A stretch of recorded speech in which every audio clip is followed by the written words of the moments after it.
नमस्कार, मैं हूं राजीव ढोंडियाल और आप देख रहे हैं डिबेट का सबसे प्रामाणिक और लोकतांत्रिक नंबर 1 शो दंगल। लेकिन शुरुआत आज करते हैं सबसे पहले बड़ी खबर से। खबर जो है बिहार से मिल रही है। बिहार के नालंदा में एक नर्स की हत्या कर दी गई है। बिहार और लॉ एंड ऑर्डर सवालों में वहां पर है। और एक और बड़ी खबर मिल रही है नालंदा से, जहां पर नर्स की हत्या कर दी है। सुशीला कुमारी इनका नाम बताया जा रहा है। नर्स सुशीला कुमारी पटना के पीएमसीएच में काम करती थी और संपत्ति विवाद में अभी हत्या का शक जताया जा रहा है। तो ये बड़ी खबर है। इससे पहले भी कई कारोबारियों का मर्डर किया जा चुका है और बिहार का लॉ एंड ऑर्डर सवालों में है। ऑपोजिशन इसे राक्षस राज कह रहा है और ये बड़ी खबर देते हैं कि एक और मर्डर हो गया है और संपत्ति विवाद में भी जानकारी मिल रही है कि नर्स की हत्या की गई है।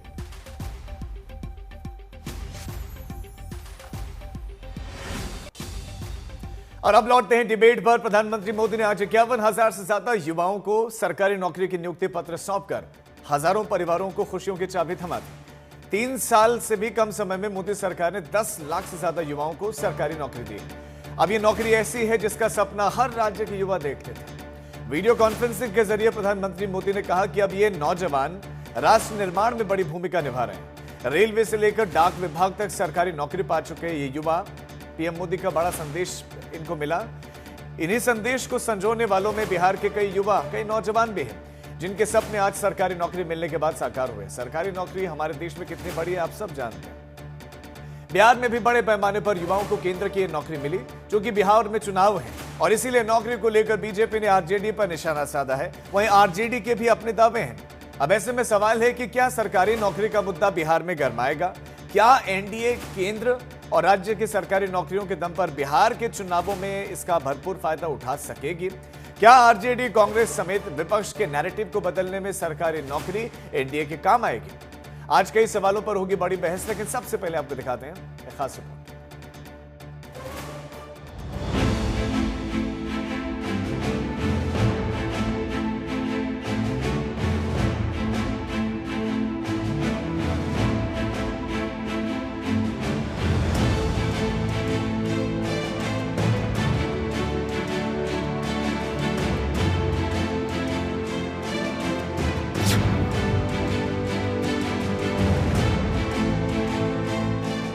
ये सिर्फ नियुक्ति पत्र नहीं, बल्कि सपनों के साकार होने का पत्र है, जिनमें हजारों युवक के भविष्य का ठप्पा लगा है। हजारों माता पिता की आंखों की चमक है, परिवार की पूंजी है, समाज का आईना है। पीएम मोदी ने आज 51,000 युवाओं को सरकारी नौकरी का नियुक्ति पत्र थमाया। वीडियो कॉन्फ्रेंसिंग के जरिए बताया कि इसके क्या मायने हैं और उनकी सरकार की प्राथमिकता क्या है। हमारी पहचान भी है, बिना पर्ची बिना खर्ची। आज 51,000 से अधिक युवाओं को नियुक्ति पत्र दिए गए हैं। ऐसे रोजगार मेलों के माध्यम से अब तक लाखों नौजवानों को भारत सरकार में परमानेंट जॉब मिल चुकी है। मोदी सरकार ने 22 अक्टूबर 2022 को रोजगार मेले के पहले फेज की शुरुआत की थी। इसके बाद आज वाले रोजगार मेले को मिलाकर अब तक 16 रोजगार मेले लग चुके हैं। कुल मिलाकर अब तक करीब 10 लाख अभ्यर्थियों को केंद्र की तरफ से सरकारी नौकरी मिल चुकी है। अब ये नौजवान राष्ट्र निर्माण में बड़ी भूमिका निभा रहे हैं। आज भी आप में से कई ने भारतीय रेल में अपने दायित्वों की शुरुआत की है। कई साथी अब देश की सुरक्षा के भी प्रहरी बनेंगे। डाक विभाग में नियुक्त हुए साथी गांव-गांव सरकार की सुविधाओं को पहुंचाएंगे। इस बार रोजगार मेले का आयोजन ऐसे समय में किया गया जब बिहार में चुनाव को लेकर जुबानी जंग तेज है, क्योंकि साल के आखिर में बिहार विधानसभा के चुनाव होने हैं। बिहार को लेकर रोजगार मेले की शुरुआत में केंद्रीय मंत्री जितेंद्र सिंह ने अपनी मंशा भी जताई। अभी 2 ही दिन पहले 9 जुलाई 2025 का यदि हम आंकड़ा देखें तो भिन्न भिन्न राज्यों से राज्य सरकारों के कर्मचारी लगभग 82 लाख की संख्या में इस पोर्टल से जुड़ चुके हैं, जिसमें सर्वाधिक संख्या बिहार से 10 लाख राज्य सरकार के कर्मचारी आज इस पोर्टल का हिस्सा हैं। बिहार सरकार की पारदर्शिता का फायदा बिहार के नौजवानों को सीधा मिल रहा है। ऐसे में सवाल ये है कि क्या मोदी सरकार बिहार के युवाओं के दिल में सीधे एंट्री कर चुकी है? देश के लोगों की बिहार में नौकरी सिर्फ करियर नहीं, राजनीति की करेंसी है। हर नौकरी हर युवा वोटर के साथ साथ उन परिवारों को भी छूती है जिनकी ख्वाहिश है कि उनके घर के बेटे को सरकारी नौकरी मिल जाए। पीएम ने आज जब युवाओं के लिए नौकरी की नई किस्त जारी की, बिहार में बीजेपी के मंत्री नेता ने आरजेडी की तरफ बयानों के तोप खोल दिए। तो एक तरफ एनडीए की सरकार, माननीय प्रधानमंत्री जी हो या माननीय मुख्यमंत्री जी हो, नौकरी बांटते हैं, रोजगार बांटते हैं, युवाओं के भविष्य के लिए काम करते हैं। दूसरी तरफ आरजेडी के लोग युवाओं को हम समझते हैं कि कट्टा पकड़ाते हैं, शराब की बोतल पकड़ाते हैं, नशा में झोंकते हैं, गलत काम करने के लिए प्रेरित करते हैं और कहीं न कहीं सरकार को बदनाम करने में हमेशा दिमाग लगाते रहते हैं। ये लोग सिर्फ और सिर्फ अफवाह फैलाने में लगे रहते हैं कि ये नहीं है, वो नहीं है। जंगल राज वाले पुनः कोशिश कर रहे हैं कि हमको सत्ता में आने का मौका मिले। दिन में सपना देखते हैं, तरह तरह का प्रलोभन देने का काम करते हैं। श्री तेजस्वी यादव जी बड़ बोले नेता हैं, उनको नौकरी रोजगार से कोई मतलब नहीं है, परिवार वाले लोग हैं। वो परिवार और कुर्सी के लिए जीते मरते हैं। माननीय यशस्वी प्रधानमंत्री जी पूरे देश के हर एक हाथ को काम और हर एक खेत के पानी के सिद्धांतों पर चलते हैं। उसी तरह से बिहार में श्री नीतीश कुमार जी आज रोजगार और नौकरी की झड़ी लगा दिए हैं। रोज नए नए अवसर प्रदान कर रहे हैं जो हमारे के यहाँ नौजवान हैं उनको रोजगार देने के लिए। बिहार चुनाव में पहली बार नौकरी और रोजगार 2020 में मुद्दा बना था। आरजेडी नेता तेजस्वी यादव ने युवाओं को लुभाने के लिए सबसे बड़ा वादा किया। हर रैली में 10 लाख युवाओं को नौकरी देने का वादा किया। तेजस्वी यादव का दावा है कि उनके 17 महीने के कार्यकाल में, यानी जब उनका गठबंधन नीतीश के साथ था, जब वो उप मुख्यमंत्री थे, उन्होंने 5 लाख से ज्यादा सरकारी नौकरियां दी। आज अगर आदरणीय प्रधानमंत्री मोदी जी को भी नौकरी रोजगार की बात करनी पड़ रही है, बांटनी पड़ रही है, तो ये देन है तेजस्वी यादव जी का। ये सबको पता है कि 2020 में श्री तेजस्वी जी ने नौकरी के मुद्दे पर पूरा चुनाव लड़ा। अब हर जगह चुनाव में नौकरी और रोजगार मुद्दा बनता है, ये देन तेजस्वी जी की है। हालांकि तेजस्वी यादव के दावे को जेडीयू पंचर कर देती है। जेडीयू का कहना है कि पीएम मोदी ने जो पहल की है उसका फायदा बिहार को मिला है। साथ ही जेडीयू का दावा है कि नीतीश कुमार ने बिहार में सबसे ज्यादा रोजगार दिया। जेडीयू इसके लिए डबल इंजन की सरकार की दुहाई दे रही है। मोदी लगातार नौकरियां बांट रहे हैं। दूसरी तरफ बिहार के सीएम श्री नीतीश कुमार जी एक कीर्तिमान बनाने का कार्य कर रहे हैं। 12 लाख नौकरियां, 38 लाख रोजगार, और ये काम उन्होंने अद्भुत संकल्प शक्ति के साथ किया है। हमें कितना सामर्थ्य है। पीएम मोदी हमेशा से युवा शक्ति को भारत की सबसे बड़ी ताकत बताते रहे हैं। बिहार में सरकारी नौकरी सिर्फ एक सपना नहीं, युवाओं की जिंदगी का मकसद बन चुकी है और यही सपना राजनीति की सबसे बड़ी पूंजी भी है। असली परीक्षा इसमें है कि जब ये नौकरी बिहार के दरभंगा, गया, सासाराम और कटिहार समेत दूसरे शहरों तक पहुंचती है तो वहां के युवा क्या सोचते हैं, ये ज्यादा महत्वपूर्ण है। सवाल ये भी है कि जब 2020 में तेजस्वी नौकरी के नारे से लड़े तो क्या 2025 में बिहार में बीजेपी नौकरी की नियुक्ति को लेकर लड़ेंगे? लेकिन इससे भी बड़ा सवाल कि क्या बिहार का युवा नौकरी पर वोट देगा या फिर जाति पाति के मकड़जाल वाले बंधन में फिर घिर जाएगा। सहरसा से धीरज सिंह, पटना से रोहित कुमार सिंह के साथ आज तक ब्यूरो। तो इस सरकारी नौकरी का बिहार में क्या होगा इम्पैक्ट, हम चर्चा की करते हैं शुरुआत। खास मेहमान हमारे साथ जुड़ गए। हमारे साथ बीजेपी प्रवक्ता सैयद जफर इस्लाम साहब जुड़े। हमारे साथ आम आदमी पार्टी के प्रवक्ता सोमनाथ भारती समय स्टूडियो में मेरे साथ मौजूद हैं। हमारे साथ अभिषेक झा जुड़े जो कि जेडीयू का पक्ष रखेंगे, स्पोक्स पर्सन है। और हमारे साथ कंचना यादव है, आरजेडी का पक्ष रखेंगे। कंचना, शुरुआत आप ही से। प्रधानमंत्री मोदी ने कहा कि बिना खर्चे के, बिना पर्चे के जॉब्स मिल रहे हैं, तो ये जो जॉब्स दी जा रहे हैं, क्या ये बिहार में एनडीए को फायदा पहुंचाएगा? जहाँ तक मैं प्रधानमंत्री मोदी जी का पूरा कॉन्फ्रेंसिंग सुनी, आधे घंटे से ज्यादा उनकी कॉन्फ्रेंसिंग थी। हम सोचते हैं कि अगर वो जो 2 करोड़ नौकरी का हर साल वादा किए थे, अगर दिए होते तो आज तक कितने घंटे की कॉन्फ्रेंसिंग उनको करनी पड़ती। आप आंकड़ा लगा लीजिए, आप अपने टीम को बोल दीजिए, कैलकुलेट कर ले कि भाई कितने घंटे की कॉन्फ्रेंसिंग करनी पड़ती 51,000 नौकरी देकर। और अगर ये कह रहे हैं कि हमने इतना नौकरी दे दी, 2 करोड़ आपने पर साल हर साल बोला था, 22 करोड़ के हिसाब से आपको कॉन्फ्रेंसिंग करनी चाहिए, लेकिन नहीं। हाँ, ये जरूर है कि हमारी जीत है। हम यही चाहते हैं कि रोजगार ही मुद्दा बने 2025 के इलेक्शन में। हम नहीं चाहते जात पात पे, हम नहीं चाहते कि धर्म जो है वो मुद्दा बने। असली मुद्दा जो है, हम 2020 से आज तक भी अगर तेजस्वी जी से कोई पूछता है कि आपका मुद्दा क्या होगा चुनावी मुद्दा, तो वो यही कहते हैं कि पलायन कम करना, इंडस्ट्री लगाना, नौकरी देना। ये हमारा आप चाहते हैं कि रोजगार एक मुद्दा बने, तो रोजगार दे तो रही है, तो इस पर तारीफ तो बनती है सरकार की, नहीं?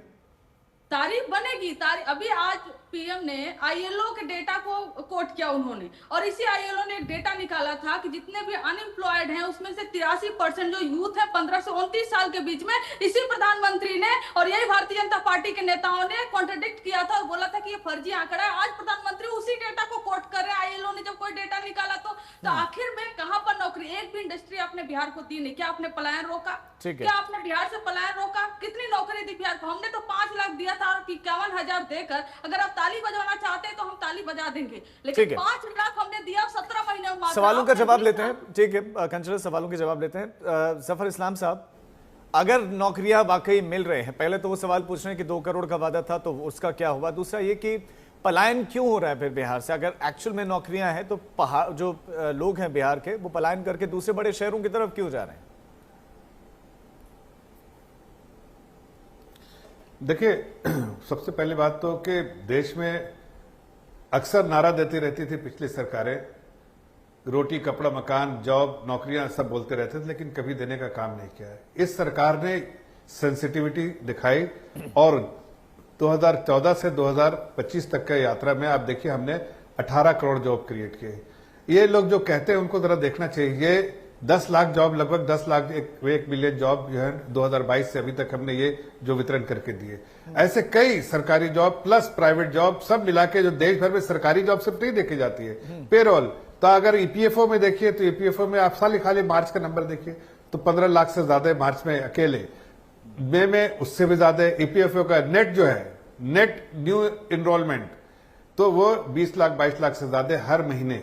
तो आप समझिए कितनी जॉब क्रिएट हो रही है। कैसी बातें करते हैं लोग, बिना आंकड़ा देखे चले आते हैं। भाई ईपीएफओ मेरे घर का डाटा तो नहीं है ना, जो एम्प्लॉय ज्वाइन करता है, जो छोड़ता है, दोनों को माइनस करके एडजस्ट करके जो एक्चुअल नंबर है वो है मार्च में करीब 15 लाख, मई में करीब 25 लाख 22 लाख।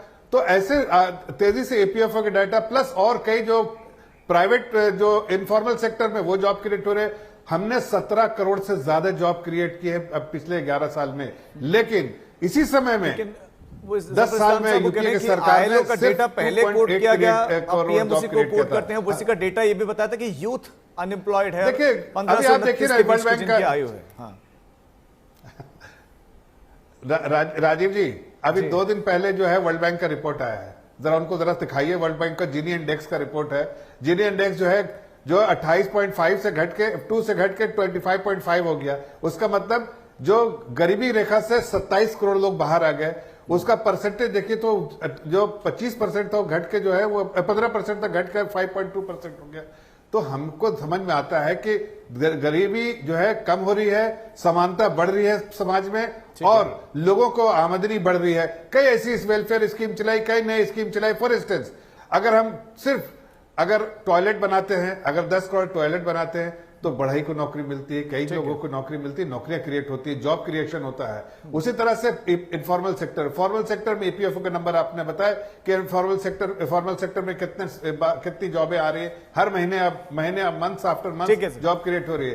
तो ये लोगों को आंकड़े देखने चाहिए कि भाई वर्ल्ड बैंक के जीनी इंडेक्स के हिसाब से दुनिया में चौथी ऐसे कंट्री है जिसमें समानता जो है समाज में बढ़ता जा रहा है, गरीबी रेखा से लोग बाहर आ रहे हैं और जो गैप था वो कम होता जा रहा है। ये जो फिगर ये तो कोट भी किया कंचना, ये आपका अचीवमेंट है। 25 करोड़ से ज्यादा की आबादी गरीबी रेखा से बाहर आई है।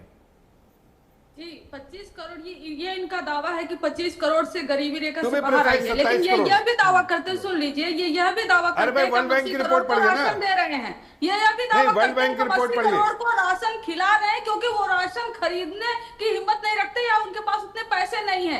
आप एक तरफ तो राशन 80 करोड़ की ऐसा दे रहे नहीं हो, है। दूसरे कह रहे हो जरा मुझे जवाब देने दीजिएगा राजीव जी। क्या है, क्या इस देश में बस 10 करोड़ 5 करोड़ लोग ही अपनी जीविका खुद चला सकते हैं, बाकी लोग अभी जस्ट गरीबी रेखा के, ये जो इस तरह से इंटरप्रेट मैं जरा जवाब देता हूं। दरअसल इनमें ही कंफ्यूजन है कि इन्होंने राजीव कितने जी, को मुझे गरीबी जवाब रेखा देने से दीजिए। बाहर निकाला। ठीक है, करोड़ फेयर में पॉइंट आकर कंचना, इन्होंने पॉइंट आ गया आपका, उसका जवाब ले लेते हैं कि एक तरफ आप कह रहे हैं कि इतने करोड़ लोग गरीबी रेखा से बाहर निकले हैं, 80 करोड़ लोगों को कह रहे हैं कि आप खाना भी दे रहे हैं, ये आंकड़े कुछ समझ में नहीं आ रहे। देखिए, मैं बताना चाहता हूं, ये लोग वो मानसिकता के लोग हैं जो सिर्फ लुटेरे लोग हैं।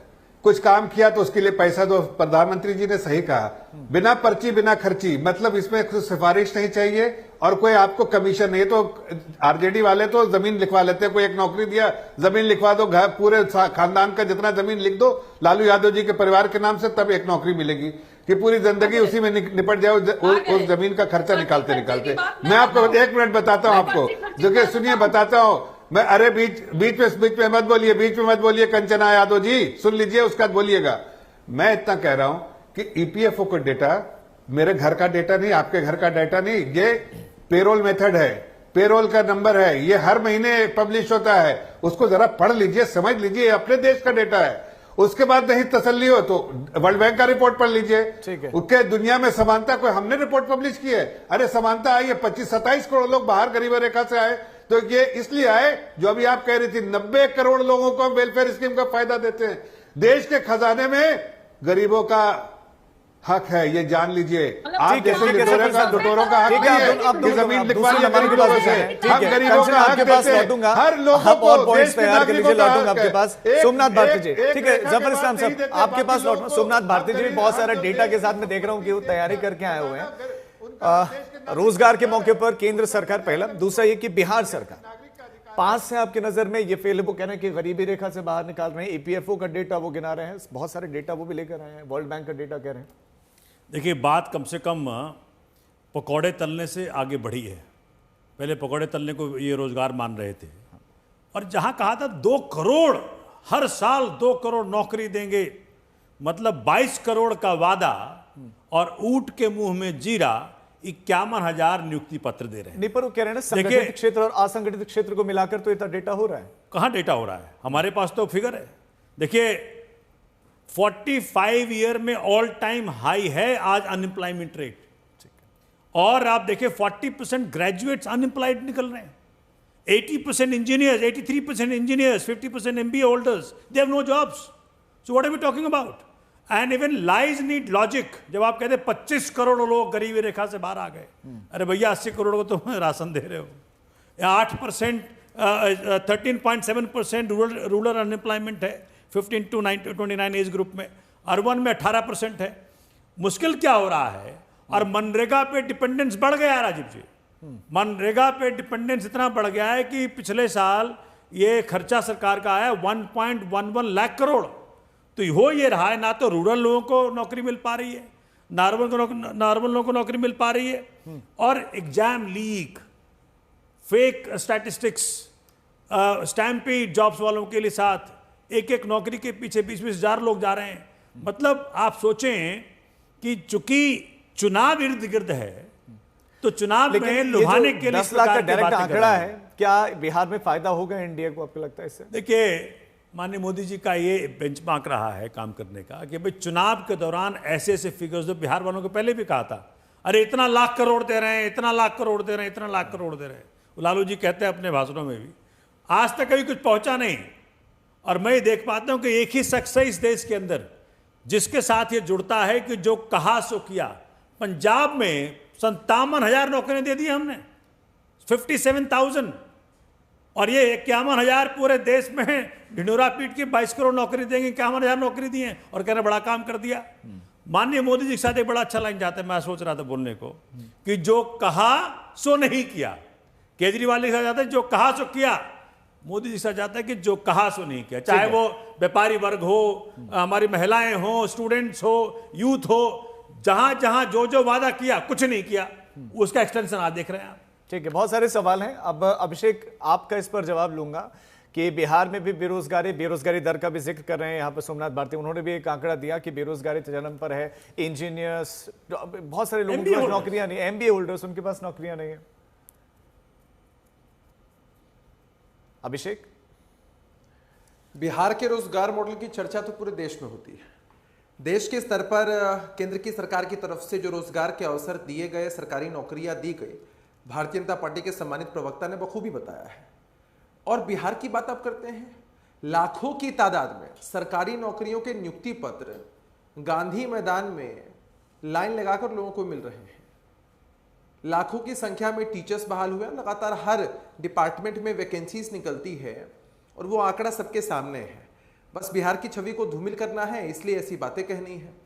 जिस बिहार में 7 लाख के आसपास सरकारी नौकरियां दे दी गई इस सरकार के कार्यकाल में, उस बिहार पर सवाल उठाना एकदम अजीबोगरीब हमारे हिसाब से है। और सबसे बड़ी बात यह है ना कि बिहार में तेजस्वी यादव जी ने रोजगार का एक मॉडल प्रस्तुत किया, उनकी पार्टी ने, उनके परिवार ने प्रस्तुत किया। आप सबको याद होगा कि जो तेजस्वी यादव जी जो विपक्ष के साथी इतना दम भर रहे हैं, बिहार कलंकित है लैंड फॉर जॉब्स स्कैम, जिसमें तेजस्वी यादव जी चार्जशीटेड हैं। उनके पिता सलाखों के पीछे हैं, सजा याफ्ता हैं। बिहार के युवाओं को सचमुच बिना पर्चे और बिना खर्चे के नौकरियां मिलती हैं, जो बातें कही गई हैं। वो ये भी दावा करते हैं कि हमने लाखों जॉब्स दी। ये तेजस्वी दावा करते हैं कि हमने लाखों जॉब्स दी जब वो सरकार में थे आपके साथ में। तो वो जॉब्स जो है नीतीश कुमार की तरफ से, यानी कि जेडीयू जब साथ में थी, आपने दी या उन्होंने दी? क्योंकि क्रेडिट वो लेते हैं। चलिए राजीव जी, आपने अच्छा किया, जिक्र कर दिया इस बात का। एक बात बताइए कि किसी भी सूबे के मुखिया या सरकार के रिप्रेजेंटेटिव कौन होते हैं? चीफ मिनिस्टर होते हैं कि डिप्टी चीफ मिनिस्टर होते हैं? तेजस्वी यादव जी ये कहते हैं कि 17 महीनों का हमारा कार्यकाल था, उसमें इतनी सरकारी नौकरियां दी गई। जब सरकार से वो बाहर चले गए, अखबारों में विज्ञापन छपवाकर अपनी बातें कहते थे। तो उस हिसाब से तो तेजस्वी यादव जी को यह भी कहना चाहिए कि 17 महीने के कार्यकाल में बिहार में जितनी भी आपराधिक घटनाएं घटी, हत्या हो, लूट हो, बलात्कार हो, जो भी आपराधिक घटनाएं घटी, ठीक है, उन सब के जवाबदेह भी सिर्फ और सिर्फ तेजस्वी यादव जी हैं। मीठा मीठा एकदम टिक मारेंगे और कड़वा जैसे रहेगा तो थूकना शुरू कर देंगे। ठीक है कंचना, मीठा मीठा गप गप, कड़वा कड़वा थू थू। बिहार के युवाओं ने ठाना है। अभिषेक जी, आपको शायद पता तो वही बात तो है ना तेजस्वी जी की। और है क्या? और रुक जाइए, अरे रुक जाइए। दूसरा क्या है कि बिहार के युवा नौकरी के बदले जमीन नहीं देंगे। कंचना जी, आपको जमीन देनी हो, अगर आप दे सकते हैं, नौकरियां आपको चाहिए, बिहार के युवा नौकरी के बदले जमीन नहीं देंगे। ठीक है कंचना। अभिषेक जी, मैं आपको बता देती हूँ, क्योंकि पर्ची और खर्ची की बात हो रही है, उस पर पहले बोलती हूँ। इसी सरकार के अंदर Bharatiya Janata party ruled state में, और जहां एनडीए सरकार है, 70 पेपर लीक हुए हैं। बिना खर्ची और पर्ची के पेपर लीक हो जाते हैं क्या? लीक करने वाला पैसा नहीं लेता होगा क्या? और नीट का पेपर, यूजी नीट तक का पेपर, सुन लीजिए, यूजी नीट तक का पेपर लीक हो गया, जो इतना टफ होता है। और कहां से लीक हुआ था? पटना से लीक हुआ था ना? क्या किया आप लोगों ने? लेकिन कंचना, क्या ऐसा है कि आपके पास रोजगार के मामले पर डेटा नहीं, तो आप पर्ची पेपर लीक वाले मामले को उठा रहे हो, ये भी कह रहे हैं। राजीव जी, हमारी पूरी बात तो सुन लीजिए। और दूसरे आते हैं इनकी बात को लेकर, ये जो कह रहे हैं कि नौकरियों को, हमने शिक्षा मंत्रालय में नौकरी दी, हमने हेल्थ मिनिस्ट्री के थ्रू नौकरी दी। अरे home ministry, law and order Nitish Kumar ji के पास था, तो जो मंत्रालय जिसके पास था उसी की कार्रवाई करेगा ना। अगर आपराधिक घटनाएं हमारे साथ थे तब होती थी, तब नीतीश कुमार जी जिम्मेदार है। नहीं, एक मिनट अभिषेक, उनको कंप्लीट करने दें। गलत बात है। विभाग बार आप कह रहे हैं कि नौकरियां दी, जिसके पास जो विभाग था उसने उतनी नौकरियां दी, तो हाँ गिनाइए। आप सुन लीजिए अभिषेक जी, जब आप हमारे साथ थे तब भी law and order Nitish Kumar ji के साथ था, होम मिनिस्टर थे वो। आज जब आप बीजेपी के साथ हैं, तब भी law and order Nitish Kumar ji के पास है, होम मिनिस्टर है वो। तो हम किसको कहेंगे जाकर कि किसके कार्यकाल में आपराधिक घटनाएं हुई? कौन इसकी जिम्मेदारी लेगा? पुलिस प्रशासन, अपराध की घटनाएं वो नीतीश कुमार जी को देखना है। लेकिन बात यह है कि जितनी भी आपराधिक घटनाएं हो जाए, मुख्यमंत्री जी का एक भी बयान नहीं आ रहा। मुख्यमंत्री जी है कहां? पूरे बिहार खोज रहा है मुख्यमंत्री जी को कि मुख्यमंत्री जी, बिहार में अपराध की घटनाएं हो रही है, हर रोज व्यापारी मारे जा रहे हैं। त्रिशड़ा जो मॉल है उसका मालिक आज मारा गया, लेकिन मुख्यमंत्री जी का पता ही नहीं है। मुख्यमंत्री जी अचेत है, कहां आप लोग छुपा दिए हो मुख्यमंत्री जी को? अगर वो बीमार है तो भी बताओ, अगर वो ठीक है तो भी बताओ। मुख्यमंत्री जी को बिहार ढूंढ रहा है, बोलिए कि आकर बाहर निकले और बयान दे और रोके ऐसी घटनाओं को। ठीक है कंचना, जवाब सुन लीजिए अभिषेक। जी हो सकता है कंचना जी भी कह रही थी कि हमने ये किया, हमने वो किया। आप अगर उससे पूछेंगे कि उस कालखंड में तेजस्वी यादव जी क्या थे, तो हो सकता है कि अति उत्साह में यह भी कह दें कि तेजस्वी जी ही मुख्यमंत्री थे और जो कुछ की हुआ है आज तक इस बिहार के अंदर सबका क्रेडिट तेजस्वी जी को ही है। असल में क्या है कि अपने मुंह मियां मिट्ठू बनना है। कंचना जी जो राजनीतिक नौकरी कर रही हैं, उस राजनीतिक नौकरी के हिसाब से वो तेजस्वी जी का गुणगान करेंगी, करते रहने दीजिए, क्या फर्क पड़ता है। अब चले आते हैं, सुनिए सुनिए सुनिए। आपको बहुत संवेदना है व्यापारी वर्ग के प्रति। बिहार के व्यापारी वर्ग ने आपकी सरकार का दंश झेला है जब वो पलायन के लिए मजबूर हुए थे और तेजस्वी जी के मामा लोग अब जो व्यापारी वर्ग थे उनके शोरूम से गाड़ियां उठा लेते थे, गहने उठा लेते थे, कपड़े उठा लेते थे। एक एक करके इसलिए आप प्रवचन मत ही दीजिए तो अच्छा लगेगा। ठीक है अभिषेक, जफर इस्लाम साहब, ठीक है हो गया अभिषेक, आपके पास लौटूंगा। जफर इस्लाम साहब, व्यापारी वर्ग के खिलाफ रही है। ऑपोजिशन ये भी कह रहा है कि चलो कम से कम नौकरियों की बात तो आपने शुरू की, और ये दबाव है, ये तेजस्वी का दबाव है कि आपको नौकरियां देनी पड़ी, क्योंकि 2020 में भी मामला उन्होंने उठाया था और अभी भी वो उसको मुद्दा बना रहे थे। देखिए ऐसा है कि तेजस्वी जी का दबाव होता है ना, या लालू जी का दबाव होता, तो हम लोग खर्ची पर्ची नहीं करते हैं। हम लोग कहते हैं भाई जॉब दे रहे हैं, माल लेके आओ, जमीन लेके आओ, गहना लेके आओ, फलाना लेके आओ, ढमकाना। ये मॉडल सिर्फ आरजेडी का मॉडल है। और आप बताइए ना, पूरा स्कैन कीजिए पूरे देश को पॉलिटिकल स्पेस में। सोमनाथ भारती जी कह रहे हैं कि पंजाब में हमने 57,000 दे दिए, कौन सा पार्टी का मुखिया, सुनिए एक मिनट राजीव जी मेरी बात स्कैन कीजिए और देखिए कौन सा पार्टी का मुखिया जो कन्विक्टेड है, तो आपको अंदाज हो जाएगा। और किस बात के लिए कन्विक्टेड है? करप्शन के लिए। तो ये करप्शन के लिए जाने जाते हैं, लूट खसोट के लिए जाते हैं, अपराध के लिए जाने जाते हैं, जंगल राज के लिए जाने जाते हैं। ये कहां जॉब देंगे? ये तो लोगों को, जॉब वाले लोगों को डरा डरा के रखते हैं।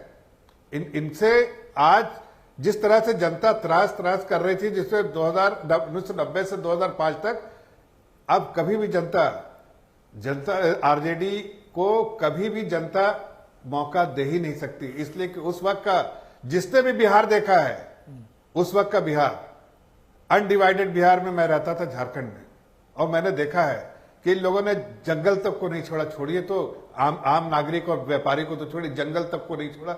जंगल नेशनल पार्क खत्म कर दिया, लकड़ी काट के भी खत्म कर दिया। इन लोग कहां जनता की सेवा करेंगे? इनको तो सिर्फ मेवा चाहिए। ये मेवा खाने वाला समय खत्म हो गया कंचन यादव जी। अब जनता के हित में काम करने का जो पार्टी सोचती है, उसी को जनता समय देती है, मौका देती है। इसीलिए से नीतीश कुमार जी 20 साल से वहां मुख्यमंत्री है, और इसीलिए सुशासन बाबू के नाम पे जानते हैं।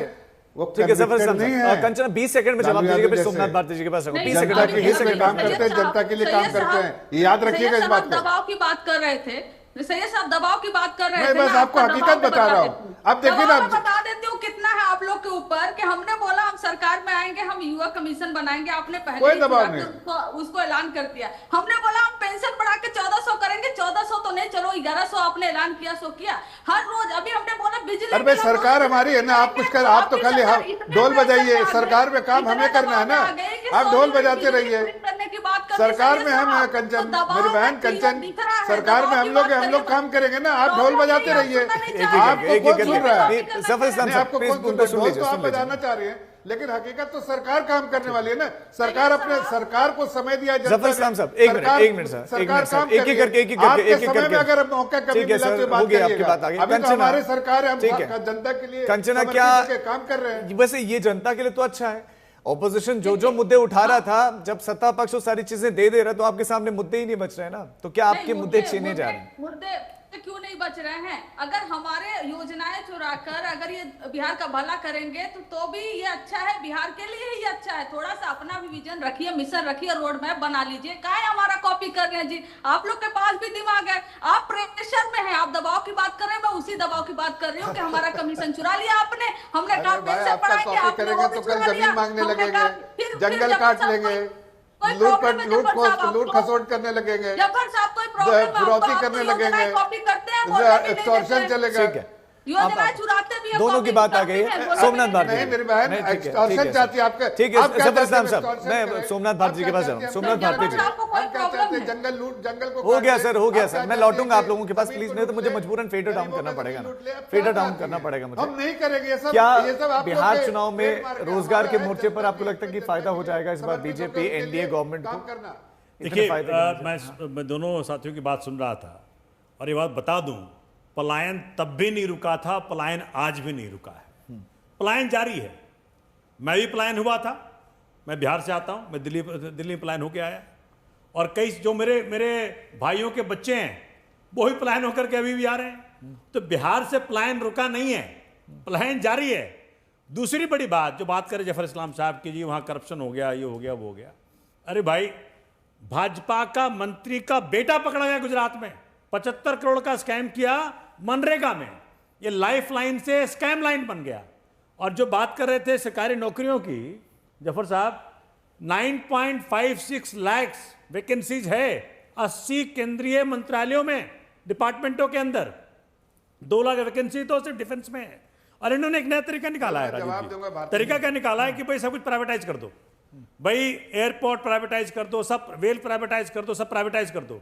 मतलब सरकार जो है अपना पल्ला झाड़ के जो वादा कहते हैं कि 2 करोड़ नौकरियां देंगे, सब प्राइवेटाइज कर दो। आम आदमी हो पार्टी ये के रहा बिहार के लिए क्या मुद्दे हैं, आपके क्या मुद्दे हैं? बिहार का मुद्दा तो हमारा वही है। देखिए, इकलौती पार्टी है राजीव जी जिसने कहा कि जी काम की राजनीति पर वोट मांगते हैं। ठीक है, काम किया है तो वोट दो, काम नहीं किया तो वोट मत दो। अब देखिए, इन्होंने बिहार के अंदर इस वक्त, इस बार देखिए, वो तो आपको पता क्या किया इन लोगों ने, जो महाराष्ट्र में किया, जो दिल्ली में किया, जो हरियाणा में किया, वो बिहार में करने का प्रयत्न कर रहे हैं, वही बंगाल में करेंगे भाजपा वाले, क्योंकि इनको वोट नहीं मिल रहा है, ये चुनाव चोरी करने का प्रयत्न कर रहे हैं। लेकिन हमने जो कहा राजीव जी दिल्ली के अंदर कि शिक्षा, स्वास्थ्य, बिजली, पानी, रोजगार, जिस प्रकार से राजीव जी यूथ के बारे में चिंता हमने की, पूरा पंजाब के अंदर एक लहर फैला हुआ है। यूथ को जॉब दे रहे हैं ना, क्या आप सोच सकते हैं कि बिहार के अंदर, पंजाब में यूनिवर्सिटीज में 1.5 लाख ज्यादा एडमिशन हुए इस बार।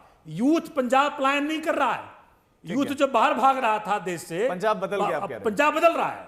पंजाब में यूथ का जो हमने जिनको निकाला है अपने ये ड्रग्स से जो निकाला है, जो हमने युद्ध छेड़ा है ड्रग के खिलाफ, आज इतना पॉजिटिव डेवलपमेंट गुरुओं की धरती से हो रहा है। अच्छा ये बताइए, पंजाब ये पूरे का भारत के लिए उदाहरण बन सकता है। बिहार में आम आदमी पार्टी को आप पहले तो ये बताइए कितनी सीटों पर लड़ रहे हैं, क्या आपकी प्लानिंग है? हम सब पर लड़ेंगे। और जो देखो, बिहार के लोगों ने सबको देख लिया, बिहार के लोग इस बार देखना चाहते हैं काम की राजनीति का जो मॉडल पंजाब आरजेडी का राज कैसा था। देखिए, मैंने कहा ना, बिहार के लोगों ने सबको देख लिया। इस बार बिहार के लोग देखना चाहते हैं कि भाई जो काम की राजनीति का मॉडल, देखिए अब दिल्ली चले जाना भाई, लालू 3 महीने के, मतलब लालू प्रसाद यादव राजीव जी उन्होंने काम किया कि नहीं किया? मैं क्या बता रहा हूं आपको, मैं कह रहा हूं कि भाई 3 महीने के भीतर दिल्ली में लोग त्राहिमाम कर रहे हैं। सवाल का जवाब नहीं, और इन्हीं मुद्दों को लेकर वहां बिहार गए। अच्छा, आरजेडी ने काम किया था कि नहीं किया? हमने तो कहा भाई, अगर काम किए होते तो सत्ता में रहते, अगर काम नहीं किया तो सत्ता में नहीं है। काम नहीं किया, आप ये समझे कि बिहार के उम्मीदों पे खरा उतरना आसान काम नहीं है। बिहार के लोग बहुत, ठीक है, बिहार के लोग बहुत प्रगतिशील हैं, संघर्षशील हैं। कंचना से भी जवाब लूंगा, इसलिए सभी लोग आज ये मांग कर रहे हैं राजीव जी कि वो पार्टी जिसने शिक्षा, स्वास्थ्य, बिजली, पानी, रोजगार को आधार बनाया, उसको आगे लाएंगे। ठीक है, जफर इस्लाम उसको आगे लाएंगे। देखिए, अभी आपने एक सवाल किया सोमनाथ भारती जी से कि आरजेडी ने काम किया था, उन्होंने काम करते तो सरकार में रहते, तो उन्होंने ऐसा बात कहा। वही फॉर्मूला आप लाते हैं दिल्ली में, काम नहीं कारनामा किया लोग, शराब घोटाला, जफर साहब घोटाला चुराया है, एक नहीं अनेक घोटाला, ट्रांसपोर्टेशन घोटाला, ये घोटाला, वो घोटाला, घोटालों की सरकार बनाई आपने। आपने बताया भी, बीच में मत बोलिए, आपके सामने बता दिया, कारनामा किया आपने, बिहार में संभाल लो चुनाव, उठा के फेंक दिया, ये चुनाव जीतने रहे भाजपा वाले, भाजपा चुनाव हार रही है, भाजपा चुनाव चुराना चाहती है में भी आप पार्टी को 1 वोट नहीं मिलने वाला है। कंचना, आम आदमी पार्टी का बिहार में क्या भविष्य है? वो तो कह रहे हैं कि आपने भी काम नहीं किया, इसीलिए आपको सत्ता से बाहर किया। कुछ और करने के लिए कुछ, इतने घोटाले की सरकार बनाई आपने। सोमनाथ भारती जी पर भी वही अप्लाई होता है जो हमारे लिए वो कह रहे हैं। हम तो 15 साल तक शासन में रहे हुए हैं बिहार में। और जहां तक बात रही बिहार के, सबसे ज्यादा यूनिवर्सिटी बिहार में हमने दिया, सबसे ज्यादा हमने चीनी मिल को वहां ओपन किया, सबसे ज्यादा लालू जी कारखाने लेकर गए जब वो रेल मिनिस्टर थे। इतना काम किया कि आपके गठबंधन के साथी को नहीं दिख रहा। कंचना, आम आदमी पार्टी कह रही काम नहीं किया, इसीलिए तो आप लोग सत्ता में नहीं आए।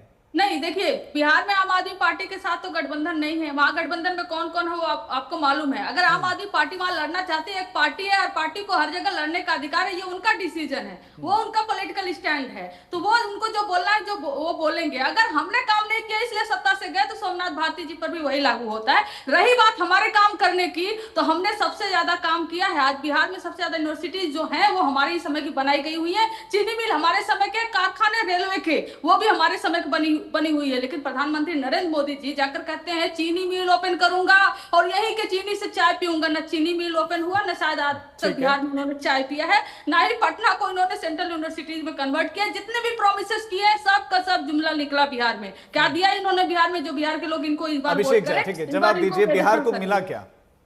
स्मार्ट सिटीज, चीनी मिल, इस तमाम चीजें कह रही हूं।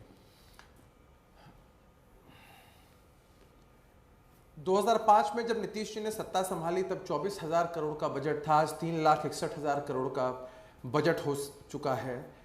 6,500 किलोमीटर से अधिक पुल पुलिया का निर्माण, सड़कों का निर्माण। आप बिहार के किसी भी जिले से 5 घंटे में पटना आ सकते हैं। शिक्षा के क्षेत्र में, आधारभूत संरचनाओं के क्षेत्र में, स्वास्थ्य के क्षेत्र में इतने सारे निर्माण कार्य। आज PMCH एशिया का सबसे बड़ा अस्पताल बनकर अब लोकार्पण होने की तरफ है। आज मरीन ड्राइव देख लीजिए, पटना में आप आएंगे तो आपको लगेगा ही नहीं कि 20 वर्षों पुराना पटना है। ये सब कंचना यादव जी के नेता तेजस्वी यादव जी ने किया है। ऐसे भ्रम में जीती हैं कंचना जी और राष्ट्रीय जनता दल के लोग कि सारे काम करें नीतीश जी।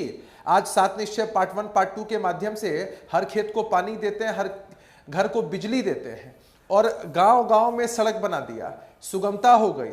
और लालू जी कहते थे कि अगर रोड बन जाएगा तो शर्मा जी वर्मा जी की गाड़ी चलेगी, आपके मवेशी कुछ ले जाएंगे, आपको इसका नुकसान होगा, इसलिए रोड की कोई जरूरत नहीं है। अरे ये तो इस बेशर्मी से डिफेंड भी करते हैं अपने आप को कि कई बार हमको देख के शर्म आ जाती है कि मैं वकालत भी करनी है तो कुछ तो लोक लज्जा रहनी चाहिए, कुछ तो लोक लज्जा रहनी चाहिए। देखिए पिछले बार कंफ्यूजन का लाभ उठाकर इनको कुछ सीटें जब से आ गई हैं, तेजस्वी जी की स्थिति एक ऐसे विद्यार्थी की तरह हो गई है जिसको पढ़ाई लिखाई से कोई मतलब नहीं है।